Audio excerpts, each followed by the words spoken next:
नमस्कार। आकाशवाणी से प्रस्तुत है समाचार संध्या।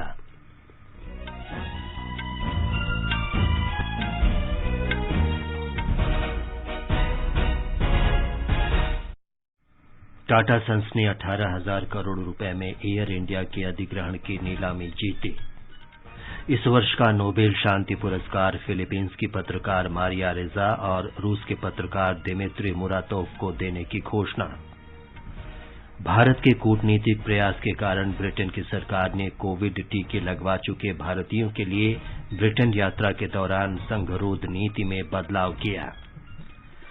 भारतीय रिजर्व बैंक ने प्रमुख ब्याज दरों को यथावत रखा। रेपो दर 4% और रिवर्स रेपो दर 3.35% पर बरकरार। प्रधानमंत्री नरेंद्र मोदी ने जापान के नए प्रधानमंत्री फूमियो किशिदा को कार्यभार संभालने पर बधाई दी। डेनमार्क की प्रधानमंत्री मेट्टे फ्रेडरिक्सन 3 दिन की यात्रा पर कल भारत आ रही हैं। अफगानिस्तान में मस्जिद में बम धमाके में 50 लोगों की मौत। देश में अब तक 93 करोड़ 17 लाख से अधिक कोविड टीके लगाए गए। स्वस्थ होने की दर 97.96% हुई। कोयला मंत्रालय 40 नई कोयला खदानों की नीलामी प्रक्रिया शुरू करेगा। भारतीय महिला पहलवान अंशु मलिक ने विश्व कुश्ती चैंपियनशिप में रजत पदक जीतकर इतिहास रचा और आईपीएल क्रिकेट में अबुधाबी में सनराइजर्स हैदराबाद का मुकाबला मुंबई इंडियंस से और दुबई में रॉयल चैलेंजर्स बेंगलुरु का सामना दिल्ली कैपिटल से जारी।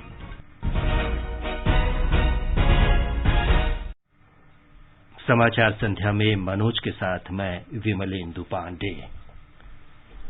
देश भर में 18 वर्ष से अधिक आयु वर्ग के लिए सरकारी केंद्रों में निःशुल्क कोविड टीकाकरण अभियान जारी है। युवाओं से आग्रह है कि टीका जरूर लगवाएं और अन्य लोगों को भी इसके लिए प्रोत्साहित करें। जब तक आवश्यक न हो घर से बाहर न निकलें और सुरक्षा के 3 सरल उपायों का पालन करें। मास्क लगाएं, 2 गज की सुरक्षित दूरी बनाए रखें और हाथ और चेहरा साफ रखें।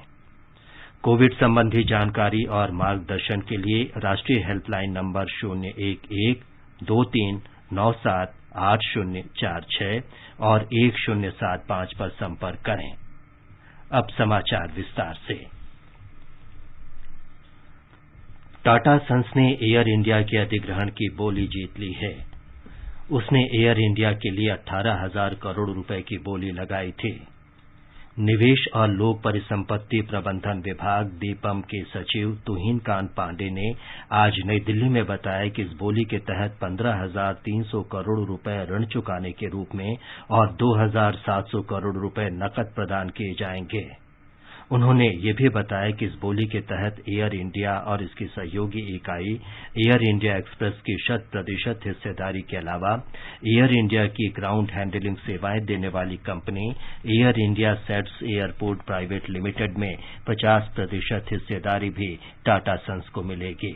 Tata Sons Private Limited, their SPV, Thales Private Limited, is the winning bidder at 18,000 crore. The second bidder was consortium led by Shri Ajay Singh. So, Thales Private Limited, which is basically Tata Sons SPV, has emerged as a successful bidder for the sale of equity shareholding of GOI in Air India, in AIXL, which is a subsidiary of Air India as a part of this transaction. Now, going forward from this, a letter of intent will be issued and SPA will be signed with successful bidder. Shri Pandey ने बताया कि गृह मंत्री अमित शाह, वित्त मंत्री निर्मला सीतारामन, वाणिज्य मंत्री पीयूष गोयल और नागरिक उड्डयन मंत्री ज्योतिरादित्य सिंधिया की मंत्री समूह की 4 अक्टूबर को हुई बैठक में इस सौदे को मंजूरी दी गई। नागरिक उड्डयन सचिव राजीव बंसल ने एयर इंडिया के कर्मचारियों के बारे में बताया कि टाटा सन्स 1 वर्ष तक सभी कर्मचारियों को यथावत बनाए रखेगा, जबकि दूसरे वर्ष में स्वैच्छिक सेवानिवृत्ति जैसी योजनाओं का विकल्प दिया जा सकता है। हमारे संवाददाता ने बताया है कि एयर इंडिया का राष्ट्रीयकरण होने से पहले इसका परिचालन टाटा समूह के पास ही था। एयर इंडिया का राष्ट्रीयकरण होने से पहले इसका परिचालन टाटा समूह के पास ही था। 1932 में प्रसिद्ध उद्योगपति जहांगीर रतनजी दादाभाई टाटा ने एयर इंडिया की स्थापना की थी। 1938 में एयर इंडिया ने यात्री सेवाओं का विस्तार करके अंतर्राष्ट्रीय परिचालन की शुरुआत की। कोलंबो को अपनी गंतव्य सूची में जोड़ने के साथ एयरलाइंस का नाम बदलकर टाटा एयर सर्विसेज और बाद में टाटा एयरलाइंस कर दिया गया। बर्मा में द्वितीय विश्व युद्ध के दौरान ब्रिटिश रॉयल एयरफोर्स के सपोर्ट मिशन के लिए उड़ान भरी और युद्ध समाप्त होने के बाद इसका नाम बदलकर एयर इंडिया कर दिया गया। केंद्र सरकार ने जल्द ही एयर इंडिया में अपनी रुचि दिखाई और उसमें 49% हिस्सेदारी खरीद ली। 1953 में सरकार ने टाटा सन्स से एयर इंडिया का अधिग्रहण किया और इसका राष्ट्रीयकरण कर दिया गया। बाद में लगातार बढ़ते घाटे के कारण सरकार ने एयर इंडिया की विनिवेश करने की योजना तैयार की। मोहम्मद नसीम नकवी के साथ आनंद कुमार, आकाशवाणी समाचार, दिल्ली। रिजर्व बैंक ने रेपो दर को 4% और रिवर्स रेपो दर को 3.35% पर बरकरार रखा है। बैंक ने आज कुछ ऐसे निर्णयों की भी घोषणा की जिनका देश के डिजिटल लेन देन और गैर बैंकिंग वित्तीय कंपनियों के कामकाज पर अनुकूल प्रभाव पड़ेगा। रिजर्व बैंक ने ऑफलाइन मोड में भी डिजिटल भुगतान उपायों की घोषणा की। जहां इंटरनेट कनेक्टिविटी कम है या उपलब्ध नहीं है, रिजर्व बैंक ने कहा कि 3 पायलट परियोजनाओं की सफलता ने ये संकेत दिया है कि दूर दराज के इलाकों के लिए इस तरह के समाधान की गुंजाइश है। अब देश भर में ऑफलाइन मोड में खुदरा डिजिटल भुगतान करने के लिए एक रूपरेखा तैयार की गई है। भारतीय राष्ट्रीय भुगतान निगम की तत्काल भुगतान सेवा की सीमा को प्रति लेन देन 2 लाख रुपए से बढ़ाकर 5 लाख रुपए करने की भी घोषणा की गई है। Immediate Payment Service, that is IMPS, offers instant domestic fund transfer facility 24/7 through various channels. In view of the importance of the IMPS system and for enhanced consumer convenience, it is proposed to increase the per transaction limit from rupees 2 lakh to rupees 5 lakhs. कोयला मंत्रालय 12 अक्टूबर को 40 नई कोयला खदानों की नीलामी प्रक्रिया शुरू करेगा। मंत्रालय की नीलामी तंत्र प्रक्रिया के तहत इस नीलामी में पिछले दौर की नीलामी में बची हुई कोयला खदानें भी शामिल होंगी। इन नीलामियों की सफलता से देश में कोयले के आयात को कम करने और ऊर्जा सुरक्षा सुनिश्चित करने में मदद मिलेगी। ये समाचार हमारी वेबसाइट newsonair.com/hindi और हमारे mobile app news on AIR पर भी उपलब्ध हैं। चलो मिलकर एक शुरुआत करें, चलो एक फैसला आज करें, मास्क नहीं तो टोकेंगे, कोरोना को रोकेंगे, चलो एक इरादा करते हैं, चलो खुद से वादा करते हैं, मास्क नहीं तो टोकेंगे, कोरोना को रोकेंगे। समाचार संध्या में आपका फिर स्वागत है। प्रधानमंत्री नरेंद्र मोदी ने फूमियो किशिदा को जापान के प्रधानमंत्री का कार्यभार संभालने पर बधाई दी है। एक ट्वीट में श्री मोदी ने कहा कि वे भारत और जापान के बीच कार्यनीतिक और वैश्विक साझेदारी को और मजबूत करने तथा हिंद प्रशांत क्षेत्र में सहयोग बढ़ाने के लिए श्री किशिदा के साथ काम करने के लिए उत्सुक हैं। डेनमार्क की प्रधानमंत्री मैट फ्रेडरिक्सन कल 3 दिन की यात्रा पर भारत आ रही हैं। इस दौरान वे राष्ट्रपति रामनाथ कोविंद से मिलेंगी और प्रधानमंत्री नरेंद्र मोदी से द्विपक्षीय वार्ता करेंगे। श्रीमती फ्रेडरिक्सन की यात्रा से दोनों देशों को आपसी संबंधों से जुड़े सभी मुद्दों पर चर्चा का अवसर मिलेगा। इस दौरान पर्यावरण में भागीदारी की प्रगति की समीक्षा भी की जाएगी। दोनों पक्षों के बीच आपसी हित के क्षेत्रीय और बहुपक्षीय मुद्दों पर भी चर्चा होगी। ब्रिटेन ने घोषणा की है कि भारतीयों को 11 अक्टूबर से ब्रिटेन पहुंचने पर 10 दिन के अनिवार्य पृथकवास में जाने की आवश्यकता नहीं होगी, लेकिन इसके लिए जरूरी होगा कि उन्हें कोविशील्ड या ब्रिटेन द्वारा अनुमोदित कोई अन्य टीका लगा हो। इससे पहले ब्रिटेन ने भारत के कोविशील्ड टीके को मान्यता नहीं दी थी, जिसकी वजह से भारतीयों को ब्रिटेन पहुंचने पर 10 दिन के पृथकवास पर रहना पड़ता था और वहां पहुंचने के दूसरे और 8वें दिन महंगे कोविड परीक्षण भी कराने पड़ते थे। पिछले सप्ताह भारत ने ब्रिटिश सरकार के इस भेदभावपूर्ण यात्रा नियमों के जवाब में ऐसी ही शर्तें ब्रिटेन से पहुंचने वाले यात्रियों पर लगा दी थी। सीरम इंस्टीट्यूट इंडिया के मुख्य कार्यकारी अधिकारी अदार पूनावाला ने ब्रिटिश सरकार द्वारा 11 अक्टूबर से भारतीयों के लिए संगरोध की शर्त हटाने की घोषणा के बाद प्रधानमंत्री नरेंद्र मोदी और ब्रिटेन के प्रधानमंत्री बोरिस जॉनसन को धन्यवाद दिया। एक ट्वीट में उन्होंने कहा कि ये दोनों देशों के बीच घनिष्ठ संबंधों का एक बेहतरीन उदाहरण है।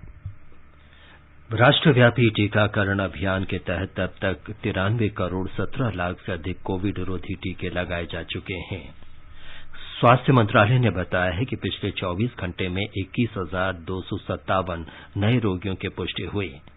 मंत्रालय ने कहा है कि ठीक होने की दर 97.96% है, जो पिछले साल मार्च के बाद से सबसे अधिक है।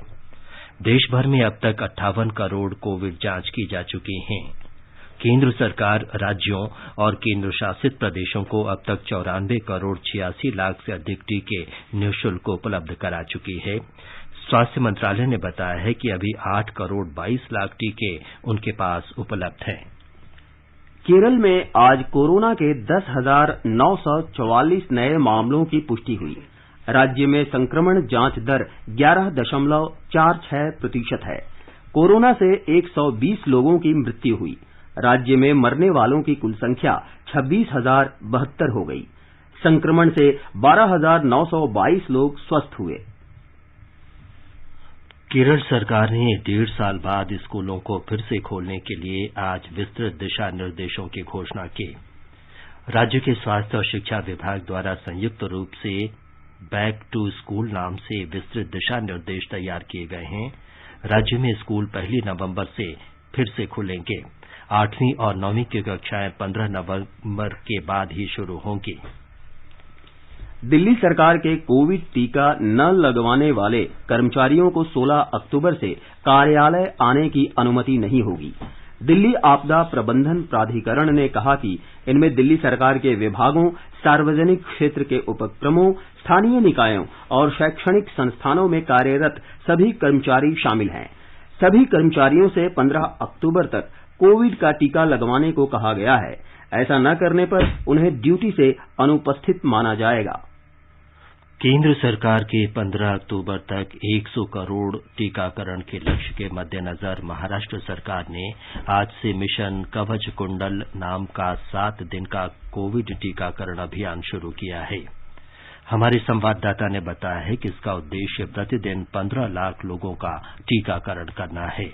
मिशन कवच कुंडली अभियान का अनावरण करते हुए महाराष्ट्र के स्वास्थ्य मंत्री राजेश टोपे ने कहा कि राज्य की 65% आबादी ने पहली खुराक प्राप्त की, जबकि 30% ने दोनों खुराक ली। उन्होंने कहा कि इस अभियान में प्रतिदिन 15 लाख व्यक्तियों का टीकाकरण करने के लिए राज्य के पास पर्याप्त स्टॉक है। श्री टोपे ने कहा कि केंद्रीय स्वास्थ्य मंत्री मनसुख मंडाविया ने उनसे बात की और राज्य को 100 करोड़ राष्ट्रव्यापी टीकाकरण प्राप्त करने के लक्ष्य के हिस्सा बनने के लिए कहा। मंत्री ने कहा कि इसे सफल बनाने के लिए हर जिले के जिला कलेक्टरों और अन्य उच्च अधिकारियों से बात की है। देवप्रिय भट्टाचार्य जी, आकाशवाणी समाचार, मुंबई।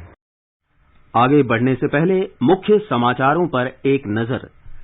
टाटा सन्स ने 18,000 करोड़ रुपए में एयर इंडिया के अधिग्रहण की नीलामी जीती। इस वर्ष का नोबेल शांति पुरस्कार फिलीपींस की पत्रकार मारिया रेजा और रूस के पत्रकार दिमित्री मुरातोव को देने की घोषणा। भारत के कूटनीतिक प्रयास के कारण ब्रिटेन की सरकार ने कोविड टीके लगवा चुके भारतीयों के लिए ब्रिटेन यात्रा के दौरान संगरोध नीति में बदलाव किया। भारतीय रिजर्व बैंक ने प्रमुख ब्याज दरों को यथावत रखा। रेपो दर 4% और रिवर्स रेपो दर 3.35% पर बरकरार। प्रधानमंत्री नरेंद्र मोदी ने जापान के नए प्रधानमंत्री फूमियो किशिदा को कार्यभार संभालने पर बधाई दी। डेनमार्क की प्रधानमंत्री मेट फ्रेडरिक्सन 3 दिन की यात्रा पर कल भारत आ रही हैं। अफगानिस्तान में मस्जिद में बम धमाकों में 50 लोगों की मौत। देश में अब तक 93 करोड़ 17 लाख से अधिक कोविड टीके लगाए गए। स्वस्थ होने की दर 97.96% हुई। कोयला मंत्रालय 40 नई कोयला खदानों की नीलामी प्रक्रिया शुरू करेगा। भारतीय महिला पहलवान अंशु मलिक ने विश्व कुश्ती चैंपियनशिप में रजत पदक जीतकर इतिहास रचा। और आईपीएल क्रिकेट में अबू धाबी में सनराइजर्स हैदराबाद का मुकाबला मुंबई इंडियंस से और दुबई में रॉयल चैलेंजर्स बेंगलोर का सामना दिल्ली कैपिटल से जारी। इस वर्ष का नोबेल शांति पुरस्कार फिलीपींस की पत्रकार मारिया रेजा और रूस के पत्रकार दिमित्री मुरातोव को दिया जाएगा। अभिव्यक्ति की स्वतंत्रता के लिए संघर्ष में योगदान के लिए उन्हें इस पुरस्कार के लिए चुना गया है। 58 वर्षीय रेजा ने यह दिखाया है कि किस तरह सोशल मीडिया पर फर्जी खबरें फैलाकर अपने विरोधियों के खिलाफ दुष्प्रचार किया जाता है और पूरे जनसंवाद को अपने तरीके से मोड़ा जाता है। सुश्री रेजा के पास अमरीकी नागरिकता भी है और वे CNN की संवाददाता भी रह चुकी हैं। रूस के मुरातोव ने अपने देश में दशकों से अभिव्यक्ति की स्वतंत्रता के लिए चुनौतीपूर्ण माहौल में संघर्ष किया। अफगानिस्तान के कुंदुज शहर में आज एक मस्जिद में बम धमाके में 50 लोग मारे गए। खबरों के अनुसार अमरीकी सेना के वापस जाने के बाद ये सबसे खूनी हमलों में से एक है, जिसमें 50 लोग मारे गए और 50 से अधिक लोग घायल हो गए। हमले की जिम्मेदारी अभी किसी संगठन ने नहीं ली है, लेकिन तालिबान के कट्टर प्रतिद्वंदी इस्लामिक स्टेट ने हाल ही में इसी तरह के हमलों का दावा किया है। अंशु मलिक ने विश्व कुश्ती चैंपियनशिप में रजत पदक जीतकर इतिहास रच दिया है और वो ऐसा करने वाली पहली भारतीय महिला पहलवान हो गई हैं। अंशु को 57 किलोग्राम के फाइनल में 2016 की ओलंपिक चैंपियन हेलेन लूसी मारालुस से शिकस्त मिली और उन्हें रजत पदक से संतोष करना पड़ा। भारत की सरिता मोर ने 59 किलोग्राम में कांस्य पदक जीता। सरिता ने स्वीडन की सारा योहाना लिंडबर्ग को 8-2 से हराकर कांस्य देश के नाम किया।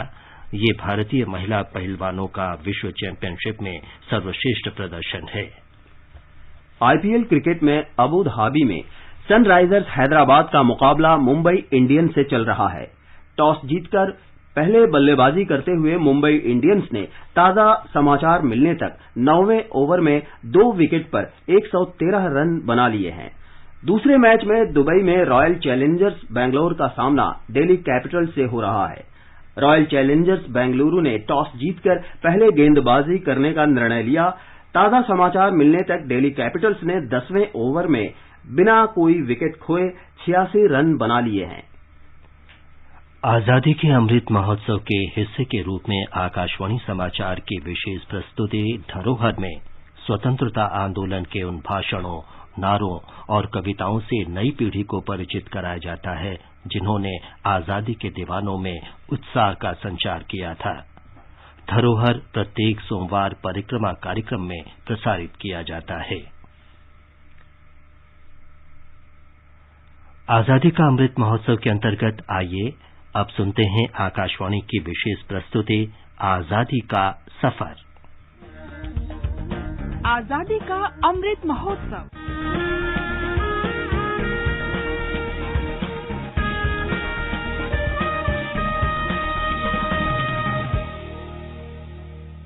आजादी का सफर आकाशवाणी के साथ एक राष्ट्र का जन्म।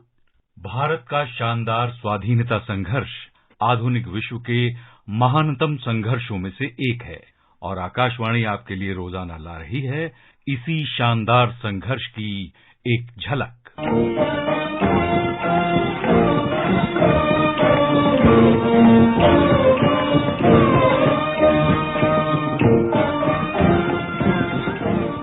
आज ही यानी 8 अक्टूबर के दिन महान स्वाधीनता सेनानी, क्रांतिकारी और आंदोलनकारी जयप्रकाश नारायण ने अंतिम सांस ली थी। भारत छोड़ो आंदोलन के अमर सेनानी जयप्रकाश नारायण को दुनिया जेपी के नाम से भी जानती है। कहा जाता है कि मौलाना अबुल कलाम आजाद की अपील ने जेपी को ऐसा प्रेरित किया कि वो स्वाधीनता आंदोलन में कूद पड़े। कलाम ने कहा था, तूफान से पहले पतंग की तरह आसमान में उड़ जाओ। स्वाधीनता आंदोलन के दौरान मौलाना आजाद ने छात्रों से अंग्रेजी शिक्षा छोड़ने की अपील की थी। इससे प्रभावित जेपी ने पटना कॉलेज की पढ़ाई छोड़ दी, जबकि सिर्फ 20 दिन बाद ही परीक्षा होनी थी। इसके बाद जेपी ने बिहार विद्यापीठ में दाखिला ले लिया, जिसे कांग्रेस चला रही थी। इसके बाद उच्च शिक्षा के लिए जेपी अमेरिका चले गए। वहां उन्हें कॉलेज की फीस भरने के लिए कई तरह के काम करने पड़े। इसके कारण कामकाजी वर्ग के प्रति उनके मन में लगाव विकसित हुआ और वो जीवन भर उनसे जुड़े रहे। लोकनायक के नाम से विख्यात जेपी 1929 में भारत लौटे। यहाँ लौटते ही वो स्वाधीनता आंदोलन में कूद पड़े। भारत में जारी शोषण और दूसरे विश्व युद्ध के लिए सैनिकों की भर्ती का उन्होंने विरोध किया और अंग्रेज सरकार को उखाड़ फेंकने की अपील की। इस वजह से उन्हें 9 महीने की जेल की सजा हुई। रिहाई के बाद उन्होंने महात्मा गांधी और सुभाष चंद्र बोस से मुलाकात की। पंडित जवाहरलाल नेहरू के निमंत्रण पर जेपी कांग्रेस में शामिल हो गए। जेपी कांग्रेस सोशलिस्ट पार्टी के सदस्य भी थे, जिसने भूमिगत रूप से भारत को ब्रिटिश शासन से स्वतंत्र कराने का अभियान चलाया। जेपी ने 1942 के भारत छोड़ो आंदोलन का तब नेतृत्व किया जब सभी वरिष्ठ नेता गिरफ्तार कर लिए गए थे। इंडिया डिफेंस एक्ट के तहत उन्हें गिरफ्तार कर लिया गया। ये ऐसा कानून था जिसमें मुकदमा चलाना जरूरी नहीं था। उन्हें हजारीबाग सेंट्रल जेल में रखा गया। उनके साथी कैदियों ने जेल से फरार होने की योजना बनाई और शीघ्र ही नवंबर 1942 में दिवाली के दिन उन्हें इसका मौका मिल गया, जब बड़ी संख्या में सुरक्षा गार्ड छुट्टी पर चले गए थे। जेल से फरार होने के साहसिक कारनामे के कारण जेपी लोकनायक बन गए। लगभग 1 साल बाद 18 सितंबर 1943 को उन्हें तब गिरफ्तार किया गया जब वो खान अब्दुल गफ्फार खान से मिलने रावलपिंडी जा रहे थे। जेपी को लाहौर के किले में ले जाया गया, जो कि यातना चैम्बर के रूप में कुख्यात था। 16 महीने तक उन्हें तरह तरह की यातनाएं दी गईं। पहले महीने उन्हें अकेली कोठरी में रखा गया। जनवरी 1945 में जेपी को लाहौर किले से आगरा जेल भेज दिया गया। जब अंग्रेजों से बातचीत के लिए महात्मा गांधी ने राम मनोहर लोहिया और जयप्रकाश की बगैर शर्त रिहाई पर जोर दिया, तो अंग्रेज सरकार ने 12 अप्रैल 1946 को उन्हें रिहा कर दिया। ऊंच नीच पर आधारित जाति प्रथा को खत्म किया जाए। अब समय आ गया है, इस कलंक को मिटा दें और भाईचारे और समानता को अपना आदर्श बनाएं और अपने जीवन में उतारें। इसी तरह शादी, जन्म, मृत्यु से जुड़े हुए भी कुछ और बुरे रिवाज हैं। संपूर्ण क्रांति के द्वारा इन्हें भी खत्म किया जाना चाहिए। 8 अक्टूबर 1979 को जेपी ने पटना में अंतिम सांस ली। उन्होंने अपना पूरा जीवन महात्मा गांधी के आदर्श पूर्ण स्वराज के लिए समर्पित कर दिया था। आज बस इतना ही। इसी के साथ आजादी का सफर आकाशवाणी के साथ श्रृंखला का ये अंक समाप्त हुआ। कल फिर मिलेंगे एक नई कड़ी के साथ।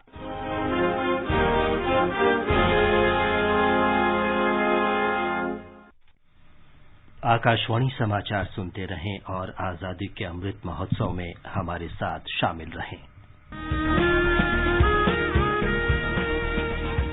आजादी के 75 वर्षों का पर्व अमृत महोत्सव के पावन अवसर पर आकाशवाणी समाचार लेकर आया है अमृत महोत्सव क्विज। आप भी इस क्विज का हिस्सा बन सकते हैं। हमारे समाचार बुलेटिनों में पूछे गए स्वतंत्रता आंदोलन से जुड़े प्रश्नों का जवाब देकर। आपसे ये सवाल प्रत्येक सोमवार और मंगलवार को सुबह 8 बजे प्रसारित होने वाले बुलेटिन समाचार प्रभात में पूछे जाएंगे। श्रोता ईमेल amritmahotsavquiz@gmail.com पर अपने जवाब भेज सकते हैं। जवाब के साथ आप अपना नाम, पता और फोन नंबर भी भेजिए ताकि विजेता बनने पर हम आपसे संपर्क कर सकें। विजेता का चुनाव ईमेल पर मिले सही जवाबों में से लकी ड्रॉ के माध्यम से होगा और इसकी घोषणा अगले दिन इसी बुलेटिन में की जाएगी। विजेता को प्रमाण पत्र के साथ एक उपहार भी दिया जाएगा। साथ ही विजेता का नाम हमारे ट्विटर हैंडल पर भी फ्लैश होगा। तो आइए मनाएं आजादी के 75 वर्षों का पर्व अमृत महोत्सव आकाशवाणी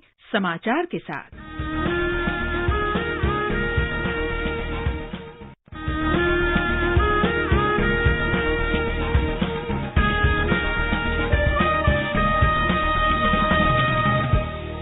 आजादी के आंदोलन के खजाने में ऐसे ढेरों शब्द जिन्होंने बदल दिए इतिहास। तारीख बदलने वाले लफ्जों पर आकाशवाणी समाचार ला रहा है विशेष कार्यक्रम धरोहर, हर सोमवार।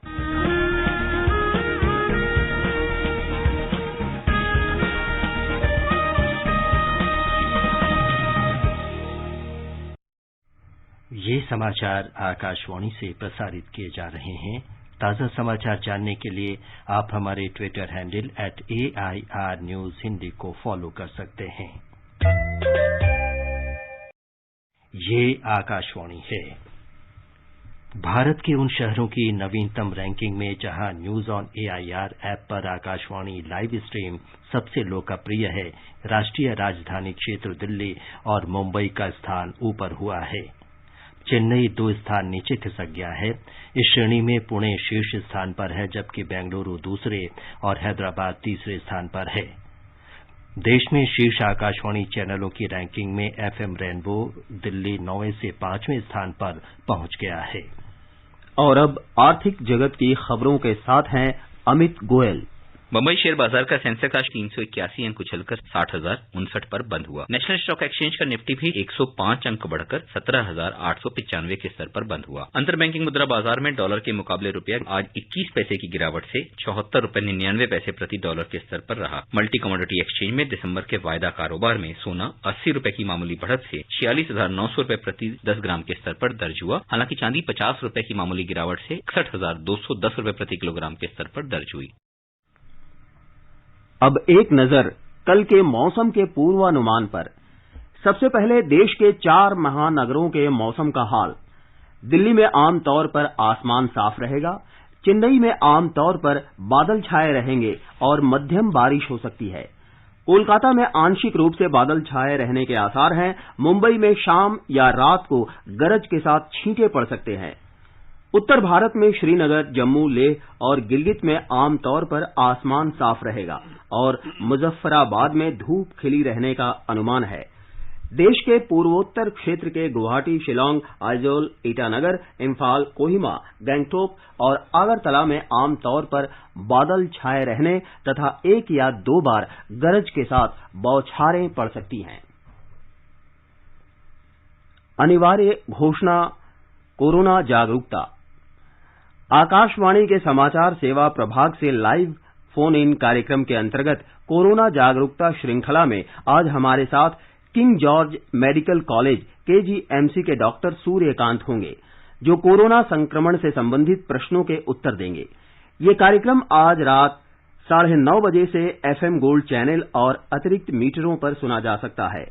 श्रोता हमारे विशेषज्ञ से टोल फ्री नंबर 1800-115767 और टेलीफोन नंबर 01123314444 पर अपने प्रश्न पूछ सकते हैं। श्रोता Twitter handle @AIR News Alerts by #AskAir पर भी अपने प्रश्न पोस्ट कर सकते हैं। ये कार्यक्रम हमारी वेबसाइट newsonair.nic.in और YouTube channel news on AIR official पर भी उपलब्ध होगा। अंत में मुख्य समाचार एक बार फिर। टाटा सन्स ने 18,000 करोड़ रुपए में एयर इंडिया के अधिग्रहण की नीलामी जीती। इस वर्ष का नोबेल शांति पुरस्कार फिलीपींस की पत्रकार मारिया रेजा और रूस के पत्रकार दिमित्री मुरातोव को देने की घोषणा। भारत के कूटनीतिक प्रयास के कारण ब्रिटेन की सरकार ने कोविड टीके लगवा चुके भारतीयों के लिए ब्रिटेन यात्रा के दौरान संगरोध नीति में बदलाव किया। भारतीय रिजर्व बैंक ने प्रमुख ब्याज दरों को यथावत रखा। रेपो दर 4% और रिवर्स रेपो दर 3.35% पर बरकरार। प्रधानमंत्री नरेंद्र मोदी ने जापान के नए प्रधानमंत्री फूमियो किशिदा को कार्यभार संभालने पर बधाई दी। डेनमार्क की प्रधानमंत्री मेट फ्रेडरिक्सन 3 दिन की यात्रा पर कल भारत आ रही हैं। अफगानिस्तान में मस्जिद में बम धमाके में 50 लोगों की मौत। देश में अब तक 93 करोड़ 17 लाख से अधिक कोविड टीके लगाए गए। स्वस्थ होने की दर 97.96% हुई। कोयला मंत्रालय 40 नई कोयला खदानों की नीलामी प्रक्रिया शुरू करेगा। और भारतीय महिला पहलवान अंशु मलिक ने विश्व कुश्ती चैंपियनशिप में रजत पदक जीतकर इतिहास रचा। इसके साथ ही समाचार संध्या का ये अंक समाप्त हुआ। नमस्कार।